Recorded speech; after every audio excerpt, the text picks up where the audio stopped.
Bonjour, soyez les bienvenus dans ce nouveau numéro de Dimanche en politique. Va-t-on vers la faillite financière des départements? La question se pose depuis quelques années et de façon croissante. Les conseils départementaux sont confrontés à une hausse spectaculaire de leurs dépenses sociales, des dépenses sociales que l'État est censé assumer financièrement, en tout cas pour le RSA.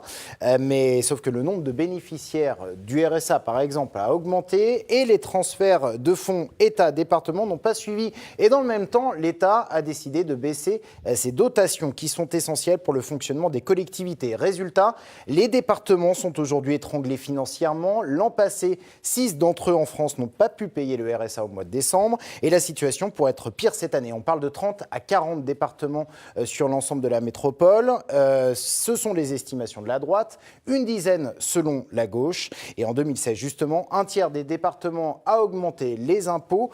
Pas d'autre solution, c'est le cas du Loir-et-Cher, plus 25% en moyenne de la part départementale sur la taxe foncière. Pour parler de ce vaste sujet qui concerne cette collectivité de proximité, nos invités, Maurice Leroy, député UDI et président du conseil départemental de Loir-et-Cher. Bonsoir. Bonsoir. Et face à vous, Marc Gricourt, premier vice-président PS de la région Centre-Val de Loire. Bonsoir. Vous êtes en charge des finances régionales notamment. Vous êtes maire de Blois et ancien conseiller départemental de Loir-et-Cher. Alors avant de rentrer dans le débat, pour bien comprendre, voyons tout de suite quelles sont les compétences aujourd'hui du conseil départemental. Le sujet est signé Jean-Pierre Aubry. Après l'adoption de la loi NOTRe en août 2015, les départements gèrent désormais 8 secteurs d'activité. L'action sociale et médico-sociale qui représente 50 à 60% du budget global, notamment le RSA, l'aide à l'enfance et l'allocation personnalisée d'autonomie, le réseau départemental de voirie, les transports des élèves en situation de handicap, les autres relevant de la compétence régionale en janvier 2017, l'enseignement, notamment la construction des collèges et leur fonctionnement, la culture, la jeunesse, les sports et les loisirs, une compétence partagée avec d'autres collectivités, l'environnement, notamment l'eau et la gestion des déchets, le logement et l'habitat dont ils assurent le financement, et enfin la sécurité qui touche à la circulation, la prévention de la délinquance et les services de secours et d'incendie. La part du social dans les budgets départementaux est devenue donc largement majoritaire, entre 50 et 60%, nous disait Jean-Pierre Aubry, quasiment 56% en Loir-et-Cher. Si on prend l'exemple de l'Indre-et-Loire, département limitrophe, 57%, alors qu'en 2012, on était à 53%. Est-ce que ces dépenses, on a l'impression qu'elles ne sont plus maîtrisables? Est-ce qu'on va pouvoir les maîtriser ou est-ce qu'il faut s'attendre à les voir augmenter inexorablement? Maurice Leroy. Bon, d'abord, Jean-Pierre Aubry a bien illustré le sujet. Il faut savoir que les dépenses sociales représentent pour les 102 départements de France une dépense globale de 35 milliards d'euros. Ça, c'est pour l'action sociale, la santé et l'action sociale. Sur ces 35 milliards d'euros, 17 milliards, toujours pour les 102 départements, pour ce qu'on appelle les allocations individuelles de solidarité, c'est-à-dire APA, le revenu RSA, de solidarité active, la prestation autonomie et la prestation de compensation du handicap. Ça n'est pas rien, ça concerne 3 millions de bénéficiaires dans toute la France. Qui sont en augmentation, notamment pour le RSA. Évidemment. Est-ce que dans les années à venir, on va continuer? On sait que l'augmentation des bénéficiaires du RSA, c'est lié aussi à la crise. Mais il n'y a pas que le RSA non plus. Oui, c'est effectivement lié à la crise, puisque tant que le chômage ne diminue pas, et on sait hélas, il ne diminue pas dans notre pays, eh bien, évidemment, les allocataires sont au guichet de l'action sociale départementale. Marc Gricourt. On va pouvoir les maîtriser, ces dépenses? Alors, déjà, redire qu'en effet, les compétences premières des conseils départementaux sont dans le domaine de l'action sociale. Maurice Leroy l'a rappelé à juste titre, que ça représente depuis de nombreuses années l'essentiel des dépenses et que c'est en effet en augmentation. C'est lié à la crise économique et le chômage croissant, avec de plus en plus de bénéficiaires, malheureusement, de ces minima sociaux. Donc ça, c'est la réalité. Est-ce qu'on va vers une faillite? Moi, je fais partie de ceux qui sont confiants et optimistes. On va répondre quand même à cette question juste après. Vous pressez un peu le pas. Mais il y a aussi le vieillissement de la population. Absolument, il y a deux questions. Dans les compétences des conseils départementaux, il y a le sujet du RSA, lié en effet à la situation de l'emploi. Si le chômage baisse demain, on aura moins de bénéficiaires dans les départements. évidemment, hein, c'est mécanique, on le sait, et donc moins de dépenses. Et puis la question de la dépendance, et c'est une question nationale, la question de la prise en charge de la perte d'autonomie, avec une question liée à la démographie dans nos pays, qui nous amène dans une espérance de vie de plus en plus longue, mais avec cette problématique de la dépendance à un certain âge et qui a un coût pour la collectivité, un coût qu'on doit assumer. On doit assumer ça pour nos anciens, mais se pose la question qu'il faudra bien un jour remettre tout ça à plat et aborder cette question pour être en capacité d'aborder les décennies qui viennent. Très rapidement, parce qu'on va avancer. Allez-y, très rapidement. Si vous me permettez, de faire un zoom pour que les téléspectateurs puissent vraiment suivre et comprendre. Le fond qui se pose pour tous les départements français, pour chacun et chaque département, c'est que, prenons le Loir-et-Cher, on va faire simple. En 2004, il y avait 4 460 allocataires du RMI à l'époque, ça s'appelait le revenu minimum d'insertion. La dépense représentait 16,3 millions d'euros. Et à l'époque, Jean-Pierre Raffarin était à Matignon, il a confié ça au département et il a donné la recette de l'État équivalente. Aujourd'hui, dans le budget départemental, nous avons inscrit 40 millions de dépenses. Il y a 10 000 allocataires du revenu de solidarité active et la recette de l'État n'est que de 20 millions. Vous évoquiez tout à l'heure... On va d'abord faire un point. On va en parler, Maurice Leroy. Faisons un point juste d'abord sur les... On vous redonnera la parole. Un point sur les recettes du Conseil départemental et après, on sera libre de discuter. Jean-Pierre Aubry. Impôts, crédits de l'État, subventions extérieures et emprunts, telles sont les différentes recettes perçues par les départements et qui leur permettent de financer leurs actions. D'abord, les contributions directes, qui sont alimentées par la taxe foncière, payée par les propriétaires de logements, le seul impôt dont le conseil départemental peut moduler le taux et qui atteint aujourd'hui des niveaux records. La cotisation sur la valeur ajoutée des entreprises, créée en 2010 et qui a remplacé la taxe professionnelle, fait partie des contributions directes. Les impôts indirects, qui comprennent la taxe sur les produits énergétiques, ex-TIPP, les droits de mutation perçus par les notaires sur les ventes immobilières et la taxe sur l'électricité et le gaz. Les dotations versées par l'État pour compenser certains investissements, les financements extérieurs, notamment ceux de l'Union européenne, de l'État, des régions et des collectivités locales, et enfin les emprunts contractés pour financer une partie des dépenses d'investissement. Maurice Leroy, je vais vous redonner la parole. Baisse des dotations étatiques, transfert de charges non compensées, contribution économique territoriale en baisse, la triple peine en quelque sorte. Est-ce que c'est envisageable d'arriver à une faillite financière des départements selon vous ? Nous verrons bien, je ne l'espère pas. Je suis comme Marc, je ne l'espère pas. Marc a été élu départemental, il connaît ces sujets comme moi. On va clarifier bien les choses. Vous avez évoqué la hausse du foncier bâti qui est de 25% en moyenne. En vérité, pour équilibrer les manques de l'État, il aurait fallu faire 62%. J'explique. La dépense non compensée du revenu de solidarité active, c'est 34 points de fiscalité, puisque nous avons une dépense de 40 millions d'euros, et nous n'avons une recette de l'État que de 20 millions d'euros. 20 millions d'euros, ça fait 34 points de fiscalité en Loir-et-Cher. Ensuite, les manques sur la prestation autonomie. On parlait du vieillissement, le maintien à domicile, etc. C'est 19 points de fiscalité qui ne sont pas compensés par l'État. Dernier point, vous parlez de la baisse de dotation de l'État. Marc doit s'en souvenir. On se connaît bien, hein. Ne soyez pas surpris qu'on se tutoie. Nous sommes Loir-et-Chériens tous les deux, on a siégé ensemble. On ne va pas faire semblant de ne pas se connaître et de se vouvoyer. Marc s'en souvient, je n'ai jamais fustigé la baisse des dotations de l'État. C'est ce qui me caractérise, y compris à droite et au centre, parce qu'il ne faut pas raconter de salade aux Français et aux contribuables. Je suis aujourd'hui dans l'opposition nationale, mais il n'y a pas un gouvernement qui pourra revenir sur la baisse des dotations de l'État. Ceux qui racontent ça, c'est des fariboles. Mais regardez, le manque de RSA, c'est 34 points. Le manque d'APA, c'est 19 points. Le manque de dotation de l'État, c'est 9 points seulement. Oui, à la baisse des dotations, c'est ce que vous dites. Oui, à la baisse des dotations, mais par contre, il faut transférer à 100% les dépenses sociales. Écoutez, compenser à 100% le RSA, d'ailleurs, Marisol Touraine l'a expliqué à l'Assemblée nationale, c'est une dépense de solidarité nationale. Ce n'est donc pas normal que ce soit les contribuables du Loir-et-Cher, du Loiret, de l'Eure-et-Loire ou de l'Indre-et-Loire qui le financent. C'est une dépense de l'État. C'est une dépense de solidarité. L'État qui compensait à 90% la charge du RSA, par exemple, aujourd'hui à 60%. Disons que s'il voulait forcer les collectivités à faire des économies, il ne s'y prendrait pas autrement.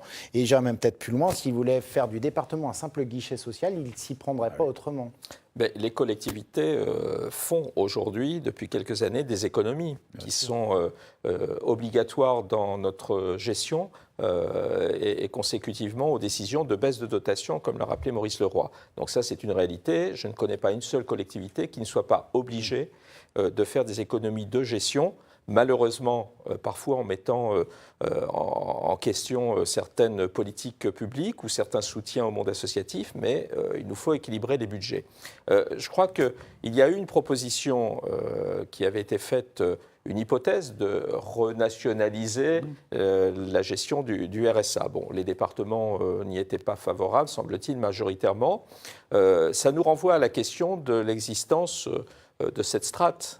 Moi, j'ai défendu depuis longtemps l'hypothèse dans une réorganisation territoriale de la suppression d'une strate et en l'occurrence des départements, des conseils départementaux. On serait dans une situation où là, on n'aurait pas eu le choix, il aurait fallu envisager une renationalisation de la gestion et du RSA et probablement de la question de prise en charge de l'autonomie. Voilà, ça nous renvoie aussi à cette question. Demain, comment faisons-nous pour assumer toutes ces dépenses qui sont des dépenses Alors, quelles sont les solutions incontournables par la situation? Quelles seraient les solutions pérennes pour sauver les finances du départemental? Écoutez, les solutions pérennes, on voit, je ne les connais pas en dehors de faire que l'État assume sa responsabilité sur ses dépenses sociales. Donc, je n'en vois pas d'autres. La renationalisation du RSA, on l'a évoqué, ce serait trop long ici et trop technique, comme vice-président de l'Assemblée des départements de France aux côtés de Dominique Bussereau. Une grande personnalité. C'est le maire de Blois qui me trouble.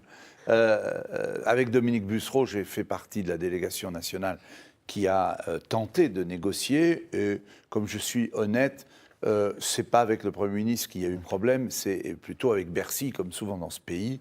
Voilà, parce qu'en fait, il y a eu un désaccord sur la date. Si vous interrogez Michel Klopfer, qui est la Rolls dans le domaine de la fiscalité locale, il vous dira que la date de référence, c'est 2014, et Bercy s'est campé sur 2016.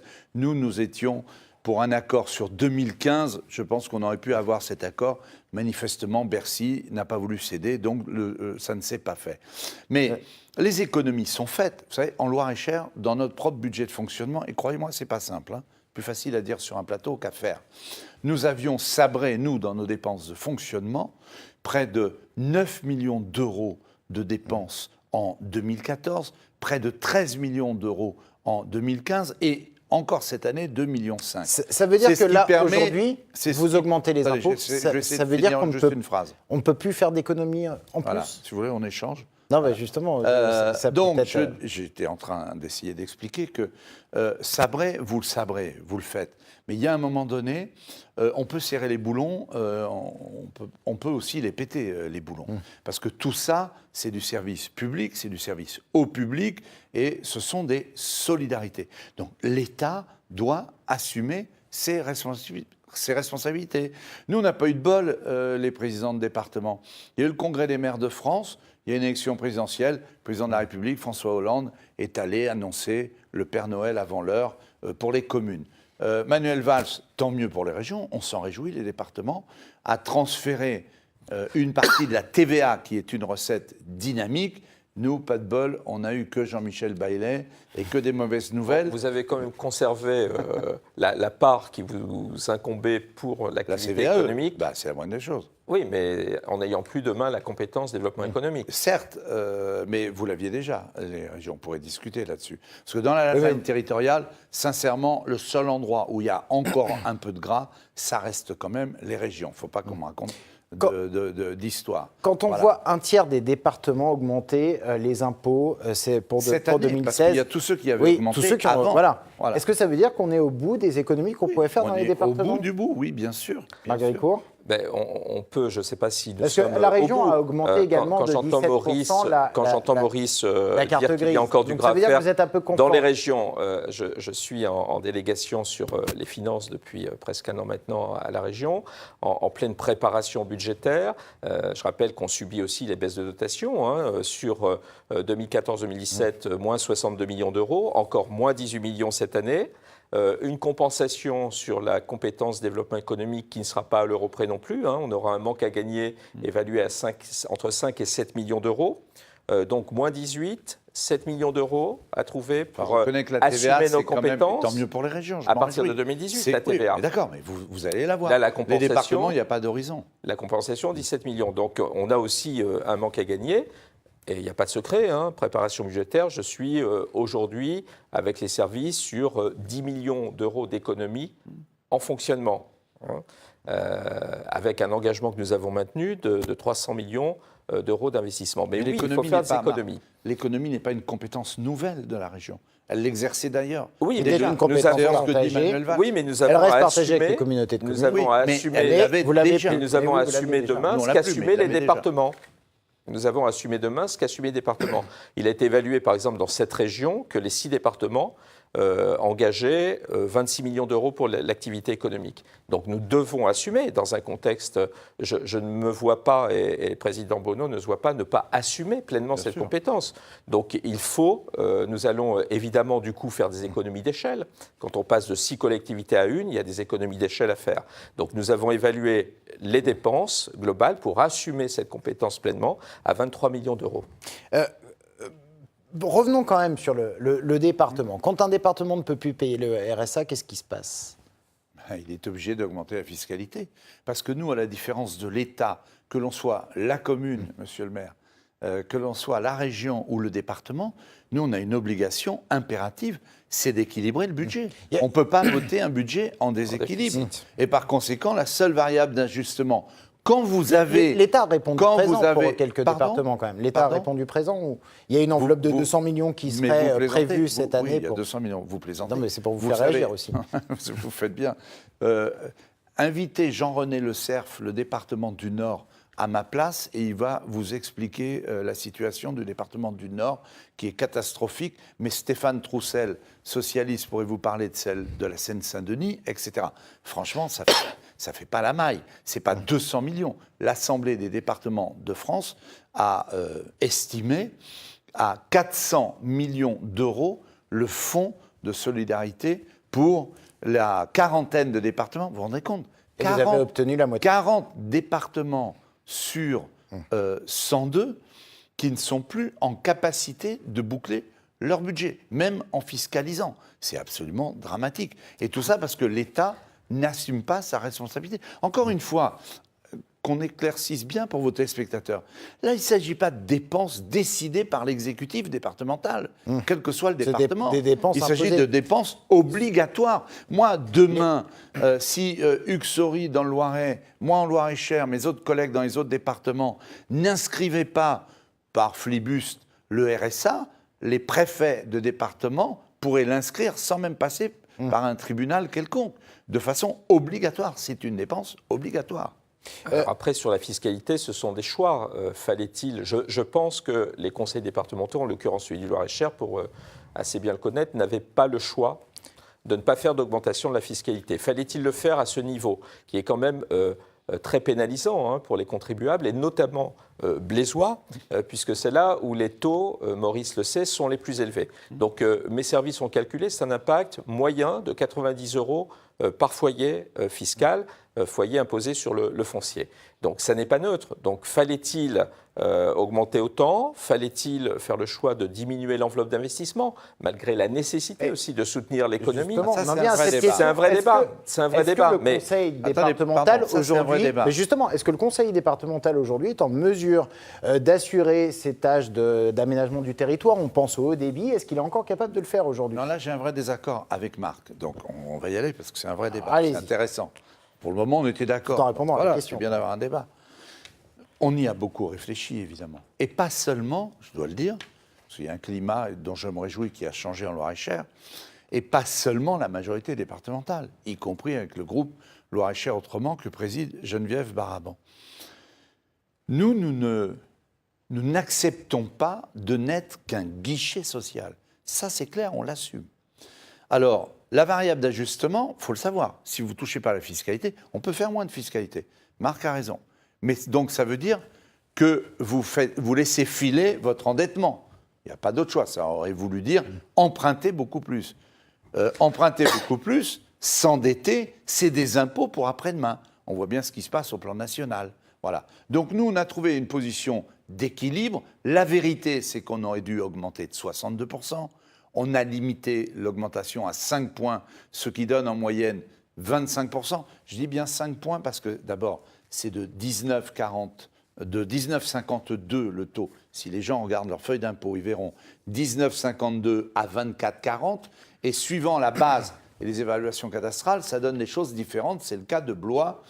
C'est plus fort parce que les bases sont plus élevées sur la ville de Blois, ce qui est tout à fait logique. Ailleurs, c'est une augmentation de moyenne de 58 €. Pourquoi on a fait ça? Pour être offensif, pour avoir un investissement de 50 millions d'euros. Vous savez que la Fédération du bâtiment explique qu'avec 1 million d'euros investis, c'est 10 emplois. Par conséquent, on a fait le choix de l'investissement, parce que l'investissement, c'est majeur. On veut déployer le très haut débit dans le département. On veut maintenir le réseau routier départemental, parce que ces infrastructures, c'est important pour l'économie. Voilà, donc messieurs, le temps passe, faut qu'on avance quand même.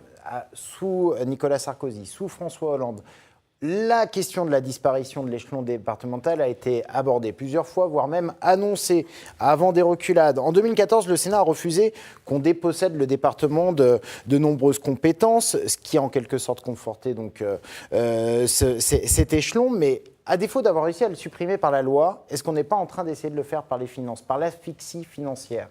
Marc Grécourt. Est-ce que ce n'est pas un peu l'objectif du gouvernement? Vous avez eu raison de rappeler les positions des uns et des autres sur cette réflexion de réorganisation territoriale. Il y a eu l'annonce, en effet, qui m'avait satisfait, moi, au moment de l'annonce, par le Premier ministre nouvellement investi, Manuel Valls. C'était dans la loi NOTRe initiale. Voilà, de supprimer les conseils généraux à l'époque, départementaux aujourd'hui.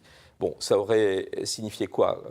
Évidemment, de confier un peu plus de compétences aux régions, notamment les collèges, c'était cohérent, les routes, tout ce qui n'était pas l'action sociale, voire peut-être une partie de l'action sociale qui aurait pu être portée par les régions, qui aurait conventionné avec les intercommunalités dans une évolution que vous connaissez aujourd'hui, avec les CCAS ou CIS. Bon, il y avait des choses à imaginer et sur lesquelles, personnellement, j'avais réfléchi. Pour vous, un couple intercommunalité-région, c'est pas moins de proximité? Non, je crois que la proximité, elle est dans la façon dont on conçoit l'action publique. Donc on peut gérer au niveau d'une strate, si on a des guichets au plus près des citoyens, ça peut fonctionner. Ensuite, voilà, cette question, moi je crois que sur la question de l'avenir, moi j'ai une inquiétude, parce que bon, là je m'adresse à Maurice, le candidat qui soutient la présidentielle a annoncé encore 100 milliards d'euros d'économies s'il était élu demain à la présidence de la République, et notamment sur les collectivités. Quid de notre situation, que ce soit les communes, les régions, les intercos et les départements demain, dans cette hypothèse? Donc moi, je ne vois pas d'autre solution qu'on se saisisse au niveau national, qu'on se mette tous autour de la table, tous les élus de droite, de gauche, et même du centre. Encore faut-il savoir où sont les élus du centre. Maurice Leroy, très rapidement, est-ce que si la droite revient au pouvoir, est-ce qu'elle ne va pas essayer de supprimer la droite et le centre? Faut vous la droite et le centre. C'est difficile. Est-ce qu'ils ne vont pas essayer de supprimer à nouveau le département? Vous y étiez vous-même favorable à une époque. Moi, j'ai toujours été favorable à la fusion région. C'est personnel, hein. Là, je ne parle pas au nom de l'ADF, évidemment. J'ai toujours été favorable à la fusion région-département. Il y a juste un problème, mon cher Marc, c'est que ton président de la République, François Hollande, ton candidat, il a fait des grandes régions. Alors ici, ça ne vous parle pas. Ici, ça n'a pas vraiment bougé. On est d'accord, mais la France, ce n'est pas que la région Centre-Val de Loire. On n'est pas le nombril de la France. Or, quand vous faites intelligemment Aquitaine, Limousin, Poitou-Charentes, c'est fini. Vous ne pouvez plus toucher au département. C'est ça la vérité. C'est ça la vérité. Vous serez obligé, dans le même temps, de remettre en cause le découpage régional. Parce que du coup, quand vous faites des mastodontes régionaux, que vous faites d'énormes agglomérations, vous avez besoin d'avoir un échelon de proximité, il faut être cohérent, et à ce moment-là, c'est le département. Donc c'est M. Hollande qui est responsable de ce qui se produit. C'est ça la vérité. Parce que pour fusionner région et département, auquel je n'aurais pas été opposé, j'ai écrit ça dans une tribune il y a très longtemps, dans le journal Le Monde, ça s'appelait « Halte à la lasagne territoriale ». Voilà. J'avais une indigestion de millefeuilles, alors j'ai parlé de la lasagne territoriale. Mais là, c'est fichu, parce que ça veut dire qu'il faut revoir aussi la carte des régions. Demandez à Alain Rousset. Alain Rousset, il a même demandé à ce que les régions, les départements, continuent de financer l'économie avec la région, parce qu'il est à la tête d'une région. Et Alsace, Lorraine, etc. Nord, Pas-de-Calais, Picardie. Alors, on va laisser donc si vous n'avez plus de départements là, c'est mort. La réforme territoriale, le redécoupage des régions, qui nous a, selon Maurice Laurent, empêché de mettre fin à ce millefeuille territorial. François Hollande connaît ma position sur cette question et mon désaccord. Je trouve que le gouvernement a été courageux quand même à travers la loi NOTRe.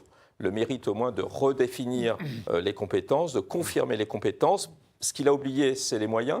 Mais tous les gouvernements successifs ont toujours oublié la question des moyens. C'est un peu dommage. Il faut lui rendre cet hommage. C'est vrai. Il l'avait fait. Et je crois que, voilà, mais on se heurte à une réalité. Je crois que c'est de toujours de ne pas avoir suffisamment de courage politique pour aller jusqu'au bout d'une réforme, jusqu'au bout des choses, pour essayer d'être consensuel, de faire plaisir aux communes, de faire plaisir aux intercos, aux départements, aux régions. Et si on reste dans cette approche, on n'avancera jamais. Merci messieurs, on en reparlera. Il faut s'attaquer à la dépense publique. Merci messieurs, on en reparlera bien sûr dans diverses émissions, parce que ça risque d'être aussi un thème des prochaines élections présidentielles et législatives. Merci beaucoup à vous de nous avoir suivis. On se retrouve dans un instant pour l'essentiel de l'information, suivi de Dimanche en politique, la suite.